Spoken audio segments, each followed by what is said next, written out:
So today, we're going to try and unravel a real enigma, a character named Krishna from the epic Mahabharata. He's famous for having this, well, seemingly contradictory nature. We're going to explore how one person can be both a playful, mischievous kid and a divine world-saving warrior.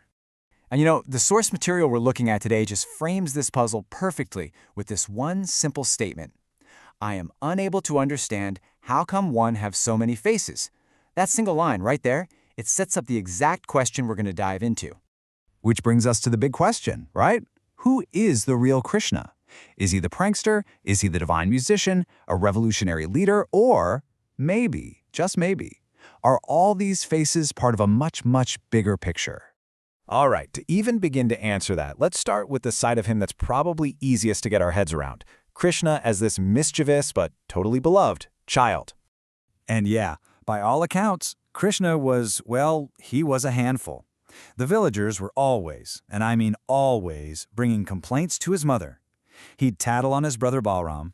He was infamous for stealing butter. He'd pull pranks like hiding the cowmaids' clothes while they were bathing, just generally causing a ruckus and breaking pots. And believe me, they did not keep these complaints to themselves. The source material tells us the cowmaids would regularly march right over to his mom, Yashoda, to give her an earful about his latest antics. You can just picture it, can't you? This daily frustration with this charming little troublemaker. But here's the thing. Here's the twist. For all their complaining, the text reveals something fascinating. But when he does nothing, they get restless and wish he would do some mischief. So yeah, his pranks annoyed them, for sure, but they absolutely adored the life and the energy he brought to the village. When he was quiet, things were just boring. And even his own mom, Yashoda, wasn't immune. In fact, things got so out of hand one day that, just out of sheer exasperation, she actually tied him to a pole to try and teach him a lesson. But of course, the punishment didn't last long. What follows is this incredibly tender moment. The source says she kept crying as she untied him, and Kinha kept wiping her tears, which made her cry even more. So even in discipline, you see this profound, unbreakable bond of love between them. So you have this enchanting spirit, right? The one that drove everyone a little crazy but they secretly loved.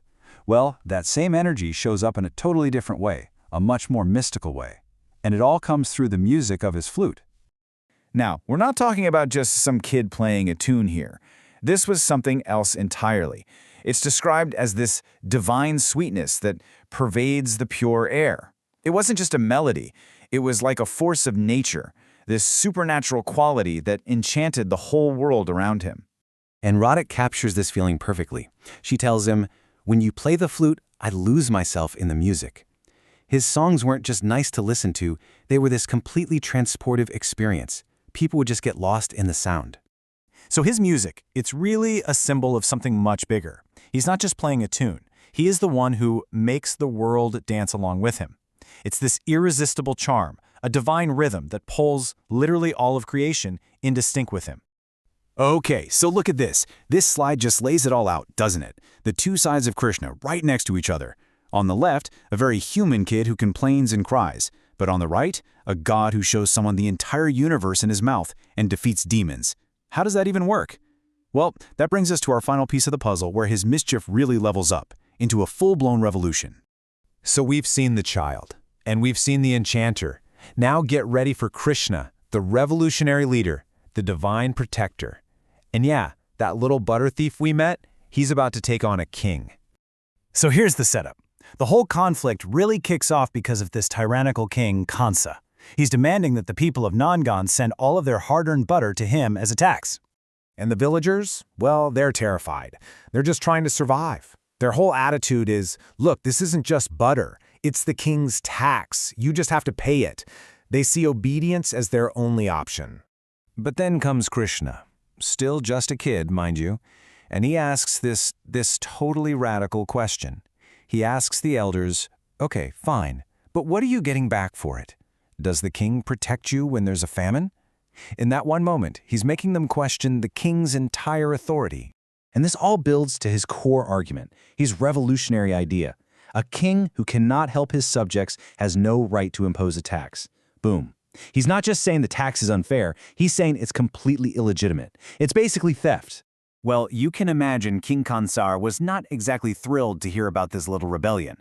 And things escalate fast. First, he sends his army to just take all the village's cows. But Krishna rallies the cowherds and they actually chase the soldiers away. So Kansa, absolutely enraged, goes for the nuclear option. He sends 2 powerful demons to burn the entire village to ash. And this is the moment. This is when that divine power we've been hinting at just bursts onto the scene. He and his brother Balram confront these demonic forces head-on.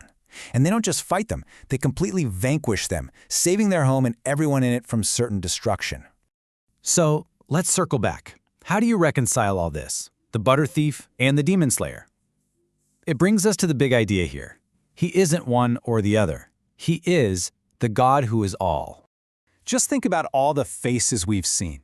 The mischievous child, the beloved son, the divine enchanter, the just revolutionary, and the powerful protector. You look at that list and you think, there's no way these can all be the same person. But that's the whole point.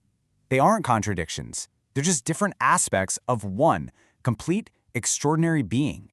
He embodies the full spectrum of what it means to exist, from the simplest, most human moments to the most cosmic, divine acts. And that really leaves us with something to chew on, doesn't it? What really defines a hero? Is it a single great act, or is it the ability to embody every single part of life, from the playful to the profound? It kind of suggests that true divinity might not be about being separate from humanity, but about embracing all of it. Thanks for digging into this with us.